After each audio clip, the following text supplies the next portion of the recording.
a grabar. Bueno, ¿me escuchan ahí? Están todos, ¿no? Sí. Estás solo vos. Me pone dos, claro que hay dos. A ver, para. Creo que tengo que admitirlo.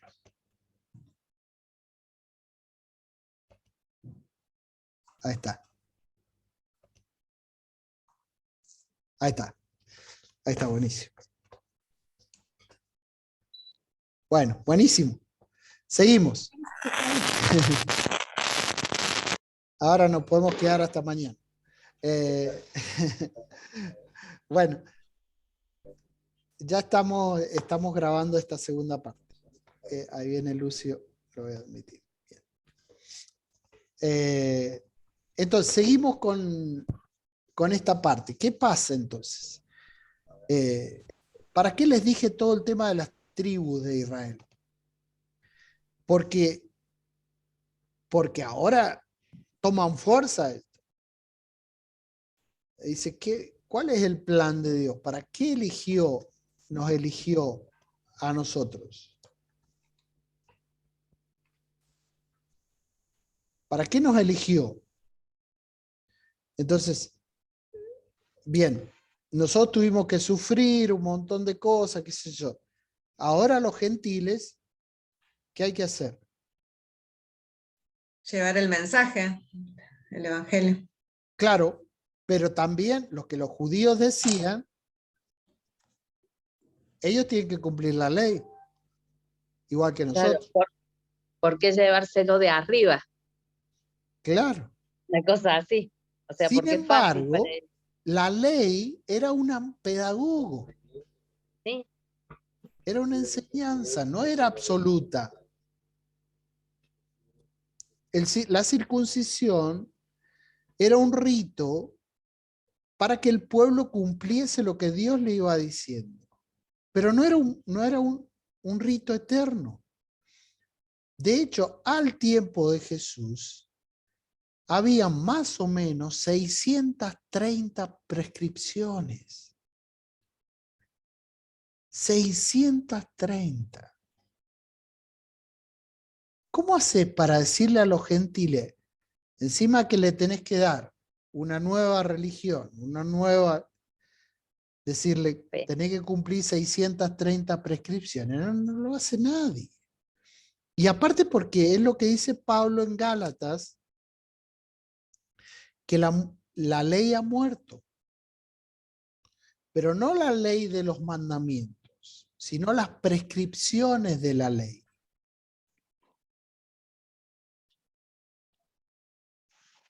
Laura levantó la mano, sí. Perdón, profe, te quiero hacer una consulta.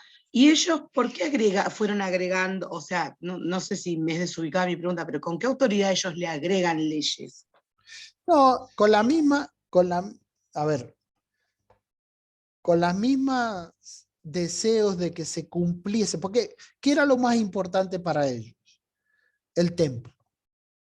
¿Y qué era lo más importante del templo? Que Dios estaba ahí, ¿no? Y entonces, todo tenía que, todas las leyes o las prescripciones tenían que guiar al judío a que llegase puro al templo. Y entonces le pusieron un montón de leyes, por ejemplo, las del sábado, digamos, la del tema del descanso del sábado, y lo hicieron totalmente extremo, porque eso es lo que pasa cuando no tenés la gracia, que todo se transforma en ley, en costumbre, y si vos no entendiste, te pongo más leyes, y si no entendiste, te pongo más chiquitas leyes, para que al final entiendes que tiene que llevar los animales puros al templo y sacrificarlos, y entonces de ese modo Dios te bendice, o Dios te purifica. Porque a veces, por ejemplo, Corina, lo que hacían es llevar no el animal más puro que tenían, sino al más rengo o el que le faltaba una pierna, y entonces había que poner una ley. ¿Cuál es la ley? Y que el animal sea puro, que sea, digamos, que tenga todas las partes, que sea un primogénito, que sea... Entonces ponían en la ley. Bueno, que hay que descansar el sábado. Y pongamos la ley que no podés caminar, aparte de descansar el sábado, como todos tenían que laburar el sábado, pongamos la ley que no podés caminar 10 pasos y no podés, claro, tenés que estar sentado en tu casa. Y Por entonces eso, agregás ley. O sea, las pues, leyes no son ajenas a las primeras leyes, son más detallistas. El Shema, para adorar a Dios, a Israel, ¿no? Israel adora a Dios, es el Shema, ¿no? Y para estar adorándolo a Dios permanentemente, ¿qué es lo que hicieron? Y la ley de las filacterias que le colgaban en la cara, para que tengan el Shema permanentemente. ¿Se entiende lo que quiero decir? Entonces, iban poniendo leyes más chiquititas para poder cumplir, ¿no?, la ley más grande, digamos. Pero esto era inútil porque al final terminaban, o Laura la que preguntaba, al final Y gracias, terminaban Pancho. haciendo otras cosas que estaban mal, que era lo que Dios no quería, que era adorar a otros dioses. Si al final, ¿por qué los exilia a Babilonia? Y porque los sacerdotes metieron otros dioses dentro del templo. Y eso es mucho más grave que caminar el sábado, ¿no? Por eso Jesús rompe con todas esas prescripciones del sábado. ¿Se entiende lo que quiero decir? O sea que estaban muy metidos en sus leyes, pero al final hacían otras cosas que estaban mal. De hecho, Dios les tiene que permitir que se divorcien, porque ya no se llevaban mal con sus mujeres y sus hombres. Y entonces les da la posibilidad de que se divorcien. Pero son todas leyes no permanentes. Son leyes por un tiempo, son pedagogos. Y Dios les dice, ¿por qué les tengo que poner tantas leyes y tantas cosas? Porque su corazón está endurecido. Es un corazón de piedra. Jeremías le dice eso. Es un corazón de piedra que se tiene que convertir en corazón de carne. Y entonces parte de las prescripciones las pone Dios, parte se las ponen ellos mismos. Y por eso Habacuc se enoja. Habacuc es de los profetas del exilio. Habacuc se enoja con Dios y le dice, pero tenemos 70 años ya acá, no podemos ir al templo a hacer los sacrificios, porque era lo esencial para ellos, para estar al lado de Dios. Y Dios le dice, el justo vive de la fe. ¿Cree que yo voy a hacer algo para salvarlos? Y entonces después de eso, después de que pasa todo esto, esas prescripciones ya no sirven. ¿Por qué? Porque vino Jesús y trajo la buena noticia.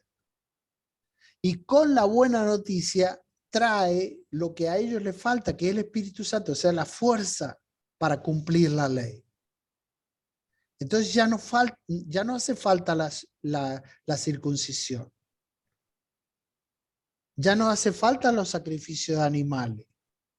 Porque ya sabés que los sacrificios de animales era porque los gentiles adoraban a otros dioses y esos dioses eran animales, eran con forma de animal.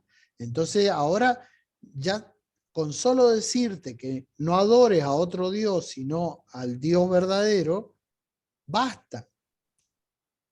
No hace falta, come todos los animales que quieras. Digo, hay alguno que debe ser vegetariano, no es que me estoy volcando para ese lado, no. Digo, ya no está esa prescripción. Sí están los 10 mandamientos, están las leyes de los 10 mandamientos, pero eso ya está en la conciencia del hombre, que el hombre se tiene que desarrollar. Bien, ahora, a eso le agregas la gracia que viene a través del bautismo. Por eso le dice, y eso lo van a ver en Apolo. Apolo, que era amigo de Pablo, cuando Apolo empieza a proclamar la buena noticia, sabía la mitad de la buena noticia, no sabía todo. Y entonces cuando él bautizaba en agua. ¿Por qué? Porque él había aprendido de Juan el Bautista. Y entonces sabía la doctrina hasta Juan el Bautista. Y entonces cuando viene Pablo y Bernabé, le dicen, no, mira, te voy a explicar. Y Silas, te vamos a explicar. Hay más, ¿no? Juan bautizaba en agua, pero Jesucristo bautiza en el Espíritu Santo. Y Apolo está re feliz y sigue proclamando la buena noticia. Bueno, esos son los digamos, son los viajes de Pablo. Perdón, quiero terminar con el tema del concilio. ¿Por qué se hace el concilio? Por eso, porque Pedro tiene esa experiencia de que hay que aceptar a los gentiles sin circuncidarlo. O sea, sin cumplir las prescripciones de la ley. Y Pablo viene con la misma noticia. Entonces, cuando Pablo llega a Jerusalén, como Pedro es la cabeza de la iglesia, lo que hace, Pablo ya lo sabía que estaba bien lo que él estaba haciendo. Ya sabía, porque se le apareció Jesucristo, digamos. Pero la iglesia es humana, digamos. O sea, la iglesia se tiene que poner de acuerdo. Y entonces por eso hacen el concilio. Y cuando hacen el concilio, declaran que los gentiles debían ser aceptados en la iglesia, sin la circuncisión. Pero no quedó claro, absolutamente claro. O sea, quedó claro para todos los que estaban ahí, pero siguió siendo difícil para los judíos. De tal modo que, y esto, digamos, para explicárselos, si leen la carta a los Gálatas, ¿por qué los Gálatas cambian por otro evangelio? Dice, por otro evangelio. Pablo es muy duro con los Gálatas y les dice, bueno, la traducción literal del texto es algo así como estúpidos Gálatas, ¿no? Es muy fuerte. ¿Para qué lo hace eso? Porque los Gálatas eran muy volubles, o sea, cambiaban rápidamente, ¿no? Y entonces, cuando Pablo estuvo mucho tiempo con ellos, incluso estuvo enfermo ahí, y ellos lo recuidaron, lo cuidaron muy bien. Y cuando se fue, ellos aceptaron lo que le dijeron los judaizantes. ¿Quiénes eran los judaizantes? Eran judíos convertidos al cristianismo que decían que tenían que seguir cumpliendo la ley antigua. Y lo convencieron a los Gálatas. Pero fíjense que los Gálatas no eran judíos. Entonces Pablo se enoja y le dice, pero ¿por qué cambiaron el evangelio de Jesucristo por otro evangelio? ¿Cuál es el otro evangelio? El querer cumplir lo que Jesús trajo, pero agregándole todas las leyes antiguas. Que eso era lo que querían los judaizantes. ¿Por qué lo hacían los judaizantes? ¿Porque eran súper devotos judíos? No, era porque ellos no querían llevar la cruz, porque se habían hecho cristianos y no querían que los otros judíos le dijesen, ya no cumplís la ley, y tus amigos tampoco cumplen la ley. Entonces ellos forzaban a los cristianos gentiles a que cumpliesen la ley, a que se circuncidasen. Entonces Pablo se enoja y dice, inútiles o estúpidos Gálatas, ¿por qué cambiás tan rápido el evangelio de Jesucristo por otro evangelio? Eso es Gálatas. Y después le empieza a explicar todo el tema, lo que le decía de Abraham. Entonces, en el Concilio de Jerusalén lo que pasa es que Pedro acepta a Pablo en su misión. ¿Cuál es su misión? Evangelizar a los gentiles. Pedro se queda en Jerusalén, si bien sale y entra, pero se queda en Jerusalén junto a Santiago y Juan, y Pablo se vuelve a Antioquía con Bernabé y Silas. Y empiezan todas las misiones, ¿no? Que yo quería darle mucho más tiempo, ¿no? a los viajes de Pablo, pero quiero detenerme en el tercer viaje de Pablo. Ahí van a tener todo el texto y todo eso, pero quiero detenerme en el tercer viaje de Pablo, primero porque es el más largo, ¿no? Pero porque quiero detenerme en ciertos textos que usa Pablo y que me parece que es muy importante para nosotros. Antes de entrar en eso, quiero decirles lo que me pasó esta semana. La he escuchado muchas veces el comentario como es a la parábola del buen samaritano, ¿no? Y siempre la explicación la hacen a partir del buen samaritano. Jesucristo, el hombre de la ley, le dice a Jesús, ¿quién es mi prójimo? Esa es la pregunta, así empieza, ¿quién es mi prójimo? ¿No? Y Jesucristo empieza a narrarle esta parábola, la parábola del buen samaritano, que es un hombre que es asaltado, desnudado y golpeado, y después viene un sacerdote y se hace un lado, un levita pasa por un lado, y después el samaritano.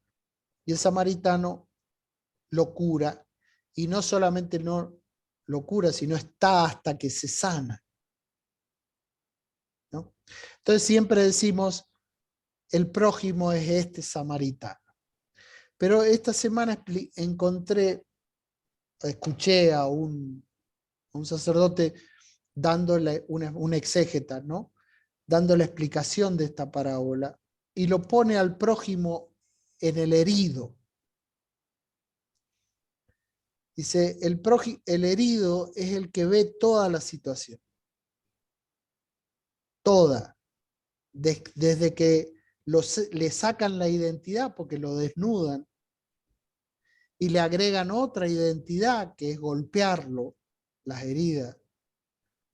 Ve al sacerdote que se tendría que haber quedado para ayudarlo, pasa por el costado. Ve al levita que va por el otro lado, también hace lo mismo, usa los mismos verbos, Jesús, con los dos, y después viene el samaritano y lo ayuda. O sea, las llagas, y dice así, no me extiendo más, las llagas de este hombre y las heridas llevaron al samaritano a ayudarlo, ¿no? Entonces, en definitiva, el que ve todo y el que mueve al samaritano a ayudarlo es el herido. Entonces Jesús pone este ejemplo para decirnos lo que dijo desde el principio. Son los pobres, yo vine por los pobres. Los pobres son los que me atrapan o me atraen. Los pobres, los que necesitan, son por los que vengo. Los que están presos. los que necesitan ayuda, ¿no? Y esos son los prójimos. Y entonces le dice, y así termina la parábola, dice, veas lo mismo, le dice al judío. Haz lo mismo de qué. Y bueno, cuando, haz comunidad, digamos, ¿no? Porque, me faltó decir algo. El samaritano y el herido al final no le dijo, chao, nos vemos, está buenísimo, todo se acabó, ¿no? Quedaron unidos. Lean el texto después. Se logró una unión. Y esto es lo que yo les quería decir, porque hemos ido discutiendo, ¿no? Dialogando en el tema de cómo hacer con nuestras comunidades, ¿no? ¿Y qué podemos sacar de estos primeros cristianos, ¿no? ¿De quién se hacen cargo al principio y por qué se pelean al principio? Que lo vimos en la primera clase. De las viudas. Las viudas son las que atraen el amor de los hermanos para hacer comunidad con ellas. ¿Se dan cuenta? El pobre, el necesitado. Entonces, eso es lo que dice el Papa Francisco en la encíclica Fratelli Tutti. ¿Mm? Todos hermanos. O sea, quiere decir, el amor de Dios, que es el Espíritu Santo, prima por encima de todo. Porque es lo que decía Laura la otra vez, es lo que da fuerza, es lo que sana, es lo que une. Y eso es lo que construye nuestras comunidades. Y debe construir nuestras comunidades. ¿Por qué no defender a la mujer? ¿Por qué no defender a los chicos que no tienen para comer? ¿Por qué no defender a aquellos que no tienen trabajo? Ellos nos atraen con cariño o con tristeza. Nuestra tristeza se convertirá en gozo. Bueno, digo, nada. Eso es lo que hizo Pablo, ¿no? Y eso es lo que movió a Pablo a todas las comunidades, ¿no? Fíjense que, ahora les comparto, eh, déjenme un segundo.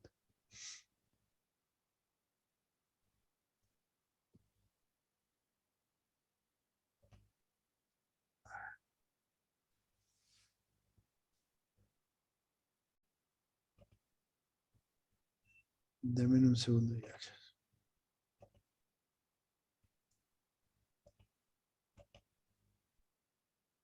Vamos.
Oh.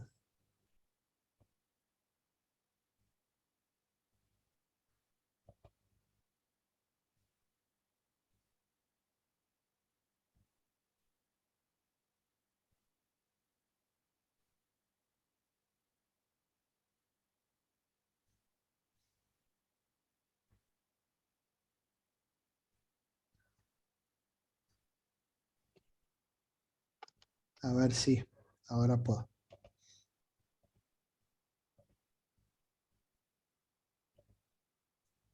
Bien, acá está. Fíjense, vamos al tercer viaje.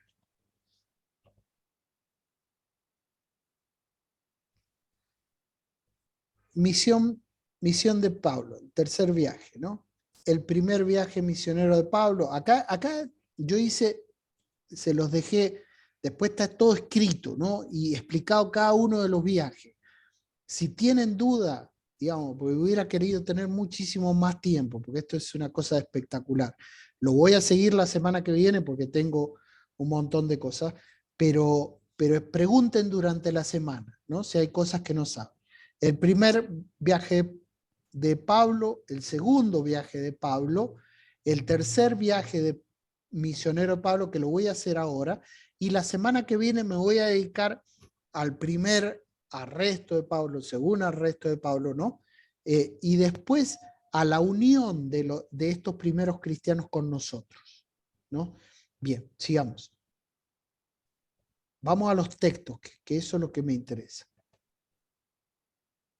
Fíjense, el versículo 18. Después de pasar allí algún tiempo, marchó a recoger una tras otra las regiones de Galacia y Frigia para fortalecer a todos los discípulos. Galacia es gigante, es muy grande, está por encima, arriba, ahora vamos a ver los mapas, pero está por arriba de Éfeso. Éfeso no es grande, pero es una de las más importantes ciudades. Y Pablo estuvo mucho tiempo en los dos lugares. En Gálatas porque estuvo enfermo, pero en Efesio porque tuvo un montón de conversiones. ¿Sí? Entonces, fíjense, seguimos. Fíjense acá, este es el mapa, ¿no? Después le voy a mostrar más mapas, pero, uy, ¿qué pasó? Bien, acá viene. Bien, fíjense, acá está Éfeso. ¿Ven el cursor? Éfeso. Y toda la otra parte es Galacia. ¿Sí? Bueno, después está Corintio, Tesalónica, pero esto es todo Turquía, toda la parte de Turquía. O sea, Pablo anduvo desde Jerusalén, Jerusalén está acá abajo, toda Turquía y lo que es Grecia o Macedonia, que sería. Hizo 3 viajes. Y el cuarto viaje va hasta Italia, a Roma. ¿De dónde sacás la fuerza de este tipo? O sea, ¿por qué? Porque no había aviones. De hecho, naufragó. Bernabé era de acá, era de Creta, de la isla de Creta. Era originario de ahí. Y fundan la iglesia acá, en Antioquía de Siria, que está acá. Y de acá empiezan, acá está Jerusalén, acá está Pedro, y acá está Pablo, ¿no? Acá están los 2 centros gigantes. Pero Pablo parte desde acá y recorre todo Turquía y toda Grecia. A pie, o a caballo, no sé, a algún dromedario que había por ahí. Pero, digo, ¿de dónde sacaba esa fuerza? ¿Que era un extraterrestre? No, era como nosotros. Quedan 10 minutos. Después nos enganchamos de nuevo, por favor. Sí, seguimos, ¿no? Un judío llamado Apolo, fíjense lo del tema de Apolo, que ya se los había comentado. El tema de Apolo, fíjense la fuerza de Apolo también, ¿no? Apolo es un gran predicador. Le hacía competencia a Pablo. Bien. Apolo, originario de Alejandría, hombre elocuente, hablaba muy bien, que dominaba las escrituras, llegó a Éfeso. Éfeso era un lío porque ¿Por qué? Porque Éfeso era una de las ciudades más económicas más fuertes de ese lugar, junto con Siria, ¿no? Y entonces era especial para ir a predicar ahí, pero era re peligroso. Bien, sigamos. Este había sido instruido en el camino del Señor y con fervor de espíritu hablaba y enseñaba con todo esmero lo referente a Jesús, aunque solamente conocía el bautismo de Juan. ¿Ven? Es lo que yo les decía. Solamente había escuchado el bautismo de Juan y ya había quedado totalmente anonadado con eso, y él sigue predicando, ¿no? Este pues comenzó a hablar con valentía, otra cosa, elocuencia, ya habíamos dicho, y valentía en la sinagoga de Jesús. Es como Marco. ¿Cómo empieza Marco el Evangelio? Evangelio de Jesucristo, Hijo de Dios. O sea, de entrada le larga. Está bien, él le habló sobre todo a los gentiles, pero también habían judíos. Él empieza directamente con eso. Marco es así en su evangelio, es directo. Este se metió en la sinagoga a hablar de Jesús y a bautizar con el bautismo de Juan. Dice, al oírle Aquila y Priscila, le tomaron consigo y explicaron con más exactitud el camino. Claro, le explicaron toda la otra parte de Jesús. Bien, seguimos. Queriendo él pasar a Acaya, los hermanos le animaron a ello y escribieron a los discípulos para que le escribiera. Una vez allí, fue de gran provecho, con el auxilio de la gracia, a los que habían creído. Pues rebatía vigorosamente en público a los judíos, demostrando por las escrituras que el Cristo era Jesús. Imagínense eso. O sea, no solamente la sabiduría del hombre, sino la fuerza. No tenían pelo en la lengua, ¿no? Pero yo quiero hacer énfasis en el entusiasmo que tenían, ¿no? En el entusiasmo. ¿De dónde le venía esa vida cristiana? ¿De cuánto? Ya hemos hablado de muchas personas. De Esteban, que murió, de Felipe, de Pedro, de Pablo ahora, de Apolo. ¿Y cuántos otros tienen que haber habido? Bueno, las mujeres, ¿no? Las mujeres son las primeras que anunciaron el Evangelio. Fueron las que fueron a ver a Jesús y vieron que la piedra estaba corrida. ¿Quiénes eran? ¿Los hombres? No, las mujeres. Y en la cruz, ¿cuántos hombres había? Uno solo. Las demás eran todas mujeres. Bien, sigamos. Bueno, eso es Antioquía. Seguimos. Fíjense.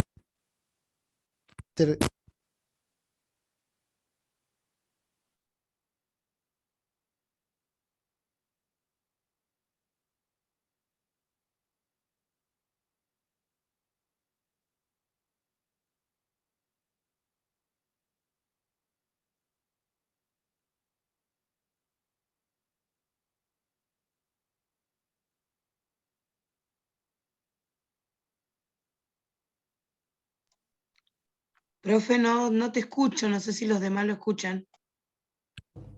¿Ahí me escuchan? Sí. Bien. Ahora sí. No, Ahora ¿escucharon? sí. ¿Escucharon Hace lo un de ratito no, lo último no se escuchó, yo no lo escuché. Bien. No, lo Lo que yo anterior decía no es se esto. escuchó. Vuelvo una cosita porque es importante. Apolo, elocuente. Él sabía hablar, ¿no? Primero. Conocedor de las escrituras, eso es importante. Sabía las escrituras. ¿Cuántos de nosotros conocemos las escrituras? ¿Qué es lo que he hecho de todo este tiempo desde acá?